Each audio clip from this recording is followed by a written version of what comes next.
We started working with. So ఆ work చేస్తున్న ప్రాసెస్లో కొన్ని టైమ్స్లో నాకే సిగ్గుచేట అనిపించింది. నేను అనాథగా బతికి ఇన్ని ప్రాబ్లమ్స్ చూసి ఇవన్నీ నాకు తెలీదా, ఇన్ని విషయాలు నాకు పెరిగాను, ఇంత పెద్ద సమస్య ఉంటుందా అంటే నిజమే కదా. ఒక తల్లిదండ్రి లేని వ్యక్తికి ఆధార్ కార్డ్ ఎక్కడి నుంచి వస్తుంది, తల్లిదండ్రి లేని వ్యక్తికి క్యాస్ట్ అనేది ఎక్కడి నుంచి వస్తుంది, తల్లిదండ్రి లేని వ్యక్తికి ఇన్కమ్ సర్టిఫికేట్ ఎక్కడ వస్తుంది. గవర్నమెంట్ ఏ రూల్ పెట్టినా ఏ ఫెసిలిటీ ఇచ్చినా ఫస్ట్ ఇవే అడుగుతారు. ఆధార్ కార్డ్ ఇవ్వండి, మీ ఇన్కమ్ సర్టిఫికేట్ ఇవ్వండి. ఏది ఎంతసేపు ఒక్క సెక్షన్ ఆఫ్ పీపుల్ మీద వర్క్ చేస్తున్నారు తప్ప అసలైన నీడీ ఎవరు? ఇప్పుడు డిసేబుల్డ్ ఉన్నారండి, వాళ్ళకి ఒక కొత్త యాక్టే తీసుకొచ్చారు 2019లో. ఒక కొత్త యాక్ట్ తీసుకొచ్చారు. వాళ్ళకు ఒక ఐడి కార్డు ఉంటుంది. డిగ్నిఫైడ్గా వాళ్ళు నేను డిసేబుల్డ్ అని వాళ్ళు చెప్పుకోవచ్చు. వాళ్ళకి 3% ఆఫ్ రిజర్వేషన్ ఉంది. ఒక ఉద్యోగంలో, ఒక ఎడ్యుకేషన్, ఎంప్లాయ్మెంట్, ఎంపవర్మెంట్లో వాళ్ళ పర్సంటేజ్ని వాళ్ళు డిగ్నిఫైడ్గా వాళ్ళ రైట్ఫుల్గా తీసుకోవచ్చు. అంత లెవెల్ వరకు ఆలోచించిన వాళ్ళు అంతకన్నా నీడి. ఇప్పుడు ఒక disabled person is not an orphan. Parents ఉంటారు, వాళ్ళకి డిసేబిలిటీ మాత్రమే ఉంది, వాళ్ళకి ఒక పేరెంటల్ సపోర్ట్ ఉంది. అస్సలు ఒక love and affection, care and protection అవసరమైన ఆర్ఫన్ని ఎలా వదిలేశారు, ఎందుకు వదిలేశారు, వదిలేశారు. ఇప్పుడు మనం గుర్తు చేద్దాము అని స్టార్ట్ చేసిన ఉద్యమమే ఆర్ఫన్ రైట్స్ గురించి. సో మేము 2020 and 2021లో చాలా క్యాంపెయినింగ్ చేసాము. ఢిల్లీకి 2 times వెళ్ళాము. అక్కడ ఉన్న ఆల్మోస్ట్ అందరు క్యాబినెట్ మినిస్టర్స్ని మీట్ అయ్యాము. వాళ్ళందరికీ రిప్రజెంటేషన్స్ ఇచ్చాము. ఆర్ఫన్ అనే వర్డ్కి ఫస్ట్ ఆ వర్డ్ నేమ్ చేంజ్ చేయండి, తర్వాత ఒక డెఫినేషన్ ఇవ్వండి, కాన్స్టిట్యూషనల్గా ఒక డెఫినేషన్ ఇవ్వండి. స్టిల్ అలా అని ఇప్పటి వరకు ఏం యాక్ట్స్ లేవా, ఏం లేదా అంటే ఉన్నాయి. JJ act, juvenile justice act. Juvenile justice act is actually formulated for child criminals. ఇప్పుడు ఆ వర్డ్స్ యూజ్ చేయట్లేదు, వాళ్ళ కోసము అది ఫార్ములేట్ చేశారు. ఎవరైతే బాల నేరస్తులు ఉంటారో వాళ్ళ కోసం చేశారు.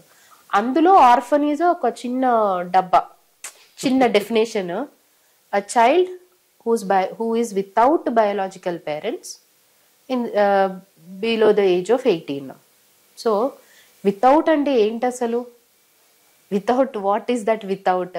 దానికి ఒక ప్రాపర్ డెఫినేషన్ లేదు. ఆర్ఫన్ అంటే కంప్లీట్ పేరెంట్స్. ఇప్పుడు నాలాగా బయోలాజికల్ పేరెంట్స్ ఎవరో తెలియని వాళ్ళు ఉంటారు, తెలిసి దూరమైన వాళ్ళు ఉంటారు. కొందరికి అమ్మ నాన్న ఉండి కూడా సమ్ రీజన్ వల్ల వాళ్ళు లైఫ్ లాంగ్ హెల్త్ ఇష్యూస్ ఉండి సమ్ అదర్ రీజన్ వల్ల ఎఫెక్ట్ అయిన వాళ్ళు ఉంటారు. ఒకరు సెమీ ఆర్ఫన్స్ ఉంటారు. ఇలా ఎందుకు ఒక ప్రాపర్ కేటగరైజేషన్ ఇవ్వలేకపోయారు? వితౌట్ బయోలాజికల్ పేరెంట్స్ అంటే ఇప్పుడు ఎవరు ఒక వ్యక్తికి అమ్మ నాన్న ఉండి వాళ్ళు లైఫ్ టైం సెంటెన్స్డ్ అయ్యి ఉన్నారనుకోండి, జైల్లో ఉన్నారనుకోండి, ఆ అమ్మాయి ఆర్ఫనే కదా, మరి తన పరిస్థితి ఏంటి? సో ఇలా ఆలోచించినప్పుడు, బ్రాడర్ వేలో ఆలోచించినప్పుడు ఒక కేటగరైజేషన్ లేదు. సరే, డెఫినేషన్, కేటగరైజేషన్ ఇవన్నీ పక్కకు పెడితే నేను ఇప్పుడు అంటే నాకు మా హస్బెండ్ క్యాస్ట్ ఉంది, అదర్వైజ్ నేను వెళ్ళి ఒక గవర్నమెంట్ జాబ్ అప్లై చేసుకోవాలి అంటే వాట్ ఈస్ మై కాలమ్స్ ఎక్కడ ఉండదు నా క్యాస్ట్. ఏముండదు, సర్నేమ్ ఉండదు, సబ్ క్యాస్ట్ నంబర్ ఉండదు, ఎందులో రాసుకుంటాం, డేట్ ఆఫ్ బర్త్ ఉండదు. సో ఎక్కడి నుంచి వస్తాయి ఇవన్నీ? సో ఆ వేలో మేము we're trying to remind the government. మీరందరూ గుర్తుపెట్టుకోవాల్సిన విషయము, మనము పేర్లు చెప్పుకోలేని కంట్రీస్లో కూడా ఆర్ఫన్ డైరెక్ట్గా గవర్నమెంట్ ఈజ్ మై పేరెంట్ అని వాళ్ళు అప్లికేషన్లో రాసుకోవచ్చు. లేదు, మన దగ్గర మెయిన్ చాలా కంట్రీస్ ఉన్నాయి లేనిది, కానీ మనం రెనౌడ్గా ఎక్కువ అనుకునే కంట్రీస్ ఏవైతే ఉంటాయో ఆల్మోస్ట్ అన్ని కంట్రీస్లో ఫెసిలిటీస్ ఉన్నాయి. ఎడ్యుకేషన్, ఎంప్లాయ్మెంట్, షెల్టర్ అంటే 4 వాల్స్లో చూసుకుంటే love and affection, care and protection, ఇది ఖచ్చితంగా government is taking care of the orphans. మన దగ్గర అది అటర్ ఫ్లాప్, ఫెయిల్యూర్. దాని గురించి ఫెయిల్యూర్ అనడానికి కూడా లేదు, అసలు ఆలోచనే లేదు. ఎందుకు వాళ్ళకి ఆ థాట్ రావట్లేదు అన్న క్వశ్చన్ ఆ రిమైండ్ చేయడానికే మేము ఈ ఉద్యమం చేస్తున్నాం. ఖచ్చితంగా ఆర్ఫన్ అనేవాడు స్టేట్ చైల్డ్ అవ్వాలి. సో ఇలా మేము వర్క్ చేస్తున్న ప్రాసెస్లో వి మెట్ మినిస్టర్స్ని కలిసాము.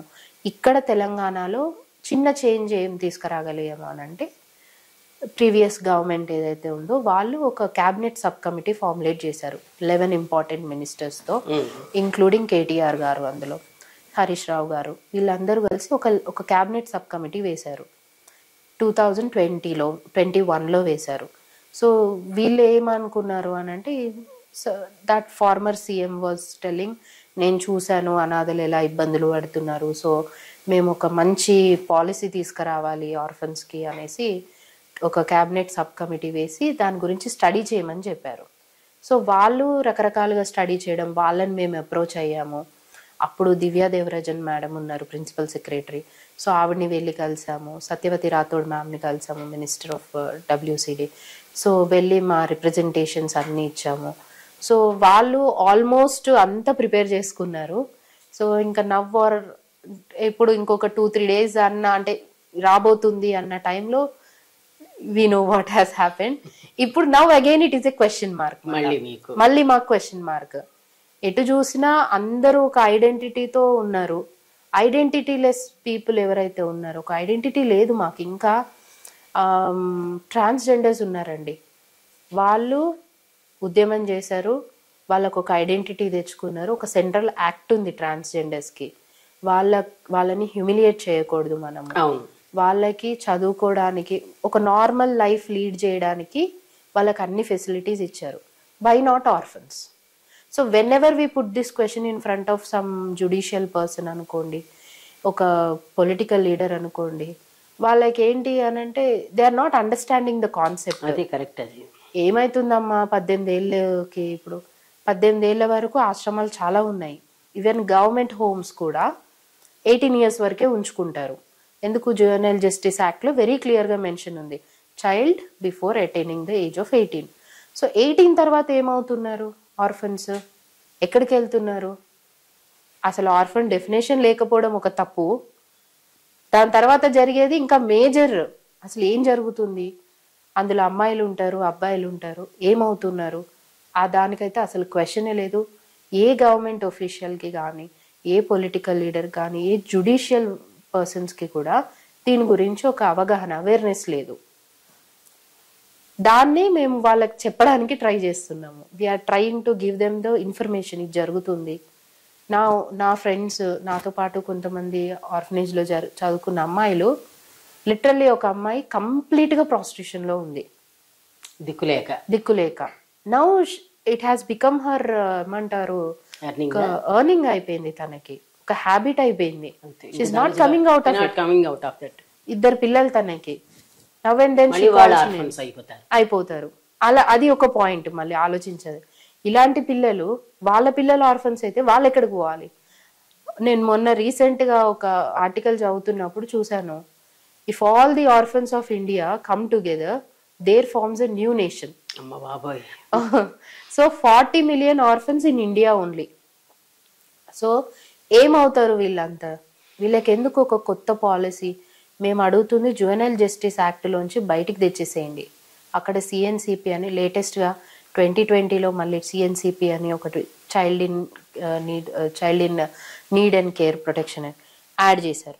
సో దీంట్లో మళ్ళీ కేటగరైజ్ చేశారు, ఓకే. బట్ ఎందుకు అందులోనే ఇంక్లూడ్ చేయాలి? ఎందుకు బయటికి తీసుకురాకూడదు? మీరు సెపరేట్ పాలసీ అనేది ఎందుకు ఇవ్వకూడదు? మేము అడుగుతుంది ఎడ్యుకేషన్, ఎంప్లాయ్మెంట్, ఎంపవర్మెంట్, దానికి సరిపడా రిజర్వేషన్. ఇలా బ్రాడర్గా ఆలోచించి మహారాష్ట్రలో ఆల్రెడీ దీని మీద వర్క్ చేసి మహారాష్ట్ర గవర్నమెంట్ ఆర్ఫన్స్కి 1% రిజర్వేషన్ ప్రొవైడ్ చేసింది. సో ఉన్నాయి అక్కడ కూడా కొన్ని లోటుపాట్లు ఉన్నాయి, but still it has done. Why not our own state? ఎందుకు మన దగ్గర నుంచి ఎందుకు స్టార్ట్ అవ్వదు అని ఆల్మోస్ట్ మేము ఎండ్కి వస్తున్నాం, కన్క్లూడ్ అవుతున్నాం అన్న టైంకి మనకి గవర్నమెంట్ మారింది. What we thought is it's okay, మళ్ళీ స్టార్ట్ చేస్తాం, వి విల్ స్టార్ట్ అగైన్. మేము అనుకున్నది మేము డిమాండ్ చేయలేము. సో మాకు కావాల్సింది ఎంపతి. మీరు ఎంపథెటికల్ గానే ఆలోచించాలి ఇప్పుడు. సో రిమైండ్ చేస్తాము, మళ్ళీ రిమైండ్ చేస్తాము. రిమైండ్ చేయడం అవుతుందని లెట్స్ హోప్. అది మీ రైట్స్ గురించి పోరాటం చేస్తున్నారు. ఇప్పుడు నువ్వు చెప్పినవన్నీ విన్న తర్వాత నిజంగానే ఒక అడ్రస్ లేకపోవడం అనేది, అవి నువ్వు చెప్తే కానీ ఇలాంటి బాధలు ఉంటాయనే విషయం, బాధలు అంటే ఇబ్బందులు అనుకో, పని ఏదైనా సరే